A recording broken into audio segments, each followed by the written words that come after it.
खबर मध्य प्रदेश के रीवा से है, जहां महापौर और नगर निगम कमिश्नर आमने सामने हैं।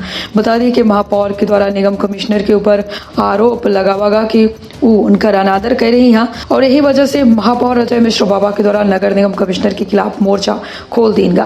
तो क्षेत्र के पहल बघेली न्यूज चैनल वहाँ पूजा अपना 5 बजे इनका प्रणाम करी थे शुरू करी थे। बड़ी खबर से बता दें कि रीवा में महापौर और नगर निगम कमिश्नर आमने सामने आ चुके हैं। कांग्रेस महापौर के द्वारा निगम कमिश्नर के ऊपर गंभीर आरोप लगाए गए, उनके द्वारा विकास कामन में बाधक तक बताए देगा।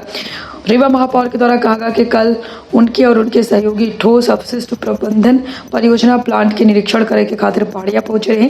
कहे से कि 15 तारीख का प्लांट के लोकार्पण के बाद चलत रही और एक ही वजह से नगर निगम कमिश्नर का एक पत्र लिखा गया रहा, जिनमें गुजारिश की गई कि अपने तमाम कर्मचारी के साथ पहाड़िया चल के निरीक्षण करा। एक ही साथ यह देखा कि वेस्ट तथा एनर्जी प्रोजेक्ट की स्थिति जो है अब का हवे। कहे से कि उनका मानव यह रहा कि अगर लोकार्पण के बाद यह ठीक तरीके से काम न करी तो ऐसे नगर निगम के बदनामी हुई। महापौर के द्वारा आगे जानकारी दी गई कि जब वो प्लांट पहुंचे तो वहां न तो नगर निगम कमिश्नर मौजूद रही और न में कोनो अधिकारी वहां पहुंचे रही। प्लांट के प्रोजेक्ट इंचार्ज से जब बात की गई तो ये समझ में आवा के काम का पूरा हो 4 से 5 महीना के वक्त और लग सकत है। कहे से कि अब तक मशीनन के ट्रायल नहीं बा। जब तक कोनो प्लांट के 1 महीना तक ट्रायल पूरा न हो तब तक वो पूरा नहीं माना जाए।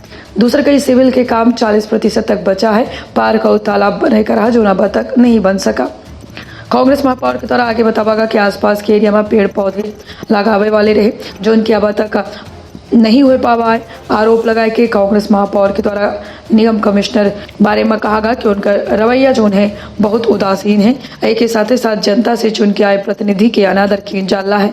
एक के साथ उनके द्वारा लिखे जा वाले पत्र के जवाब दे तक निगम कमिश्नर के द्वारा उचित नहीं समझा गया और इसलिए में लोकतांत्रिक परंपरा समाप्त हो नजर आ रही है। महापौर के द्वारा आगे कहा गया कि 146 करोड़ के निर्माण के टेंडर के खातिर 1 महीना से कहा गया है, पर समीक्षा बैठक तक अब तक आयोजित नहीं की गया है। सजग रही, सतर्क रही, रखिए आप पर और अपने परिवार के बहुत ख्याल दे। इजाजत को लोकार्पण की बातें चल रही थी, हमने कहा उसके पहले हम देख लें। हमने एक पत्र लिखा 29 तारीख को 29/1/2024 को कमिश्नर को कि आप अपने संबंधित अधिकारियों कर्मचारियों के साथ वहां पर चलें कल 31 तारीख को 11 बजे। वेस्ट टू एनर्जी का जो कॉन्सेप्ट है उस पर हम लोग देखें कि क्या ये वास्तव में लोकार्पण के बाद चल सकेगा कि नहीं चल सकेगा, कि लोकार्पण के बाद भी वो रुका रहेगा और नगर निगम की इससे बदनामी होगी। तो जब हम कल वहाँ पर पहुँचे 11 बजे तो नगर निगम न कमिश्नर उपस्थित थे न उस संबंधित कोई अधिकारी वहाँ उपस्थित थे। वहाँ के जो प्रोजेक्ट के इंचार्ज थे उनसे हम लोगों ने बात की और पूरा जो वहाँ का देखा उससे ये साबित हुआ कि अभी 3 से 4 या 5 महीने तक ये लग जाएगा इसको चालू होने में, क्योंकि अभी तक मशीनों का ट्रायल नहीं हुआ और किसी भी प्लांट का जब तक 1 महीने ट्रायल ना हो जाए तब तक उसको पूर्ण नहीं माना जा सकता है।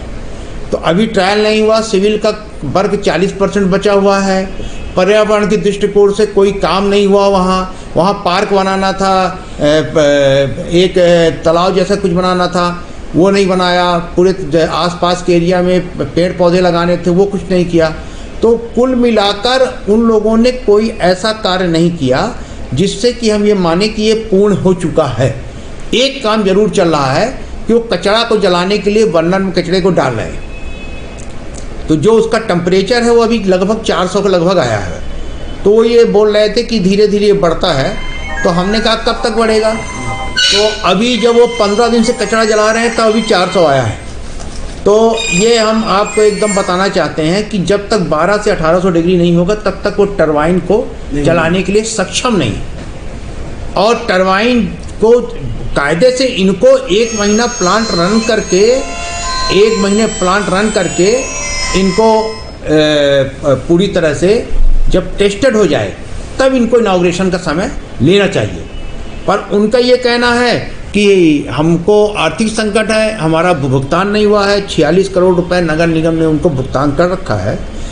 हमने 21 तारीख की समीक्षा बैठक में भी बोला कि भाई इनके भुगतान की समस्याओं का निराकरण करिए, संयुक्त टीम बनाइए नगर निगम की और इनकी, और जो भी पैसा इनके पड़ा हुआ है 18 करोड़ 22 करोड़ रुपया कचरों का टिपिंग फीस, उसका निराकरण के लिए एक टीम बनाकर और निरीक्षण कराकर इसका निराकरण कराइए।